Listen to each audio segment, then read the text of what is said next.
Hola, contestamos historia 5. Te invito a que veas todo el video. Recuerda que en MEX Primaria tenemos resueltos los libros de primaria. Para quinto tenemos matemáticas, español, historia y naturales. Visita su página oficial para que encuentres más fácilmente los videos. En la página 92 de tu libro, continuando entonces con el tema, tenemos que tanto en el campo como en las fábricas, las jornadas de los obreros y los peones eran de 12 a 15 horas diarias, por lo que sí era un desgaste demasiado que tenían los jornaleros, las personas trabajadoras. Estas personas recibían un salario que no alcanzaba para cubrir sus necesidades básicas.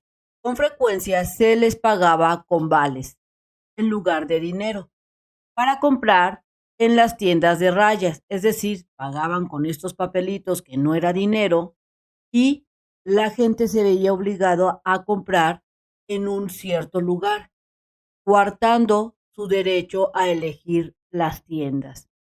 En lugar de dinero, pues usaban estos vales para comprar en las tiendas de raya que pertenecían a las propias haciendas y donde se vendían a costos muy altos los alimentos básicos. Esta forma de comprarlos obligaba a solicitar préstamos por adelantado, que muchas veces los endeudaban de por vida. Además, en las haciendas frecuentemente eran maltratados. Esta explotación era posible porque no existían leyes que protegieran a los trabajadores.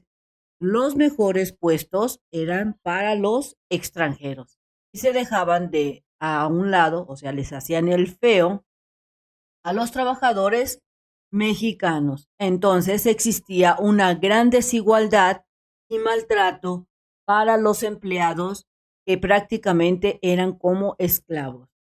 Ante esta situación, los obreros se organizaron en sindicatos y asociaciones que defendían o trataban de defender esos derechos y utilizaron la huelga como un recurso para exigir mejores condiciones de trabajo.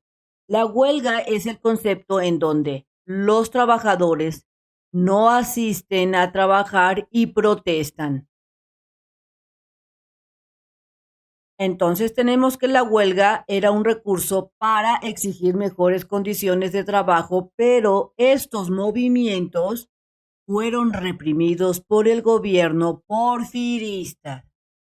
Entre las huelgas más importantes destacaron la de los miembros de que consistían en estos mineros de Cananea, Sonora, en 1906 y la de las fábricas textil del Río Blanco de Veracruz en 1907. Entonces, podemos decir que las huelgas que sobresalieron y que destacaron en estos movimientos de tratar de liberarse de la opresión que tenían del yugo de los patrones fue la huelga de Cananea, que fue en Sonora en 1906, y también la huelga textil de esta fábrica de Río Blanco en Veracruz en 1907. Comprendo y aplico. Lee la nota periodística de la época y contesta las siguientes preguntas en tu cuaderno. Cananea, 2 de junio 1906. Entonces vamos a leer esta nota periodística para poder realizar las actividades. En un franco desafío a las autoridades patronales, los mineros de la Cananea Copper Co. se lanzaron ayer a la huelga para manifestar su descontento por las condiciones laborales y por la notoria diferencia que priva entre los mexicanos y los norteamericanos que trabajan en la empresa. Los primeros ganan 3 pesos por jornada de 10 y 12 horas. Es decir, que a los jornaleros mexicanos solo les pagaban en esa época 3 ridículos pesos y tenían que trabajar entre 10 y 12 horas diarias.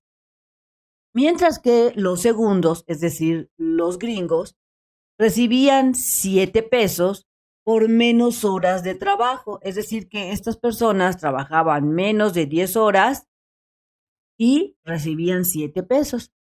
El presidente de la compañía, el coronel William C. Greene, demostró su asombro al ver que todos los mexicanos participan en la huelga. Contestó el pliego petitorio de los mismos mineros en términos que invalidan la exigencia de los trabajadores. O sea que este señor todavía se puso rejego y no quiso ceder. El pliego petitorio de los mineros incluye, entre otros puntos, sueldos mínimos de 5 pesos diarios con 8 horas de trabajo, los mismos derechos que para mexicanos y norteamericanos y ocupar la compañía 75% de mexicanos, o sea que el 75% exigían que fueran mexicanos y solo el 25% fueran extranjeros. La situación en Cananea se ha vuelto crítica.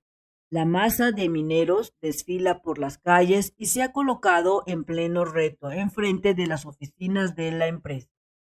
Los norteamericanos se encuentran adentro, parapetados y con las armas en la mano, dispuestos a defender sus intereses a cualquier precio. Vamos a ver qué significa parapetado. Parapetado significa resguardado u oculto, como en este caso, tras una barrera elaborada con cualquier material con la intención de evitar algún daño. Si te das cuenta, aquí están parapetados para evitar, en este caso, que entraran. Si tú quieres encontrar más fácilmente un video de este canal, puedes entrar a su página oficial mexprimaria.com.mx, seleccionas el botón de lista de video, el grado que estés cursando, en este caso quinto grado, verás las materias disponibles: matemáticas, español, historia y naturales para quinto. Si tú seleccionas matemáticas, el botón de matemáticas, te aparecerán los videos del libro ya contestado de matemáticas. Selecciona ese video que tú necesites por el número de página y listo, te pones a hacer tus actividades con ayuda de Mex Primaria. Continuando entonces en la página 93 con las actividades, vamos a ir contestando entonces las preguntas. ¿Qué motivó la huelga? Fue que los sueldos eran sumamente injustos, las jornadas de trabajo eran abusivas e inhumanas, entre 10 y 12 horas diarias, y también existía el maltrato hacia los trabajadores. Y si el patrón quería que te quedaras más tiempo a trabajar, lo tenías que hacer. La siguiente pregunta sería, ¿quiénes la iniciaron? Los mineros iniciaron estas huelgas de la mina de Cananea en Veracruz. O sea, recuerden que existieron dos huelgas, la que se dio en la mina de Cananea y la que se dio en Veracruz con esta empresa que fabricaba textiles. La siguiente pregunta es, ¿cuáles eran sus demandas? Los salarios justos, jornadas de 8 horas diarias y respeto a su dignidad. ¿Consideras que las peticiones eran justas? Para mi punto de vista y de acuerdo a mi análisis, sí eran justas. No se debe de aplastar los derechos laborales de nadie, y mucho menos de los derechos humanos. Y recordemos que en este caso, de plano se pasaban de la raya los patrones, los dueños de pues de las mineras y de los textiles se pasaban, maltrataban a los empleados. ¿Por qué? Porque en una civilización evolucionada, el progreso y los resultados son frutos del respeto y valores de toda una sociedad entre sus integrantes y ajenos. Si fueras el dueño de la empresa, ¿qué harías para evitar una huelga? De acuerdo a mi análisis, yo lo que haría es que daría sueldos, horarios y respeto a los trabajadores.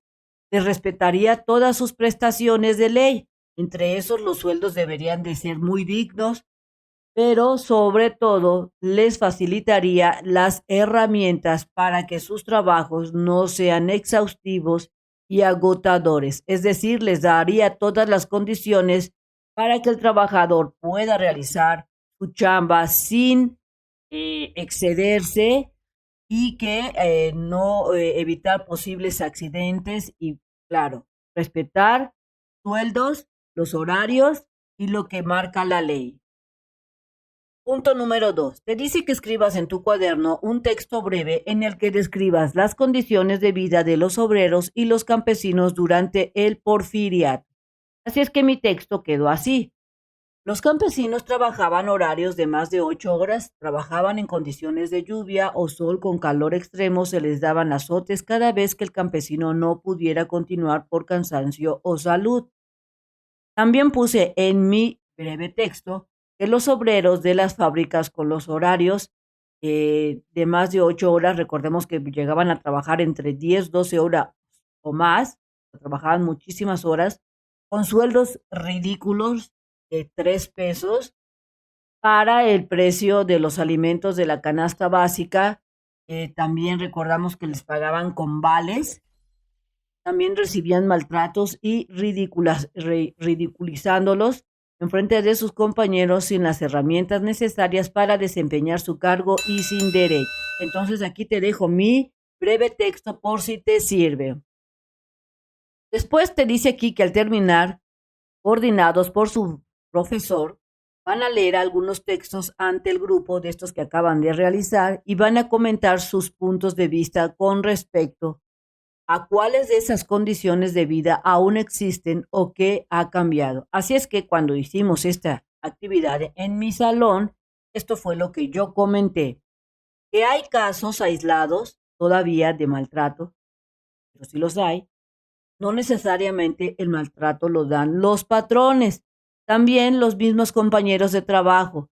Es muy conocido el empleado de confianza, que en otras palabras es aquel que se puede ser requerido en cualquier hora, en cualquier día, en la mayoría de los casos recibir el pago por hora, pero hay veces que no reciben ese pago extra y que se pagan, supuestamente deben de pagarse esas horas más caras, especialmente en días feriados. También hay casos donde el empleado firma su contrato de trabajo, al mismo tiempo que firma su contrato, firma su renuncia, y esto no debe de ser. Y también firman también un documento que se le llama finiquito, recibido cuando no se les ha entregado nada. Es decir, que si emplean otras tácticas deshonestas por parte de los patrones, haciendo que firmen su contrato de trabajo, su renuncia al mismo tiempo y su finiquito cuando apenas están iniciando a trabajar en ese empleo. Todas estas cosas o estas gracias se puede deber al sistema de outsourcing que, que hay, pero que la ley ahora defiende pues estos derechos de los trabajadores, pero ahora es cuestión de que el trabajador está siendo oprimido, acuda a estos derechos. Bien amigos, esto sería todo en este video. Espero que te sirva la información. Si es así, te invito a que la compartas, te invito a que te suscribas y que me regales ese like. Recuerda darle clic en la campana de las especificaciones y nos vemos bien prontito en el próximo videito. Bye bye.